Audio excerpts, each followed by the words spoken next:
নমস্কার বন্ধুরা, আজ আমরা চলে এসেছি আজকের কম্পিউটার ক্লাসে। আজকে ক্লাস 15 নম্বর। এই ক্লাসে আমরা শিখব কিভাবে এমএস এক্সেলে sum formula, average formula, upper formula, lower formula, today formula এবং নাও ফর্মুলা ক্রিয়েট করা যায়। তো শুরু করা যাক আজকের ভিডিও। তো সবার প্রথমে আমরা মাইক্রোসফট অফিস এক্সেল ওপেন করে নেব। এই হচ্ছে আমাদের এক্সেল পেজ।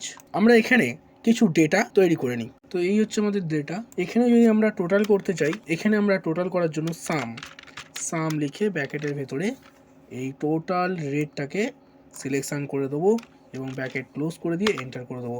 তাহলে আমাদের এখানে টোটালটা চলে আসবে। এটা হচ্ছে টোটাল। অ্যাভারেজ করতে গেলে বা অ্যাভারেজটাকে লিখবো, অ্যাভারেজ লিখে ব্র্যাকেটের ভেতরে অল রেটটাকে দিয়ে দিলেও অ্যাভারেজটা বেরিয়ে আসবে। তাই টোটাল অ্যাভারেজ হচ্ছে 2980।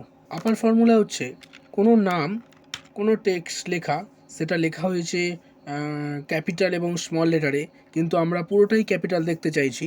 তার জন্য সমান চিহ্ন দিয়ে UPPER আপার লেখার পরে ব্র্যাকেটের ভেতরে এই নেমটাকে ব্র্যাকেট করে দিলে এন্টার করলে এটা আপারে চলে আসবে।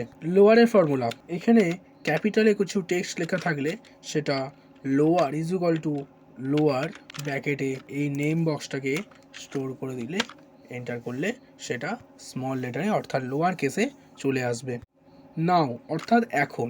আজকে যদি আমরা এখন কটা বাজে এবং কত তারিখ সেটা দেখতে হয়, তাহলে ইকুয়াল টু নাও লিখে bracket in and bracket close enter করলে আজকের ডেট এবং টাইম দুটোই দেখাচ্ছে। টুডে অর্থাৎ আজকের ডেট কত সেটা দেখতে গেলে আমাদের ইকুয়াল টু টুডে লিখে bracket in and bracket close enter.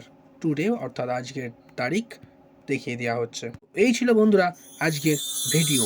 কেমন লাগলো আমাদের অবশ্যই কমেন্ট বক্সে জানাবেন এবং চ্যানেলটাকে সাবস্ক্রাইব করে দেবেন। ধন্যবাদ।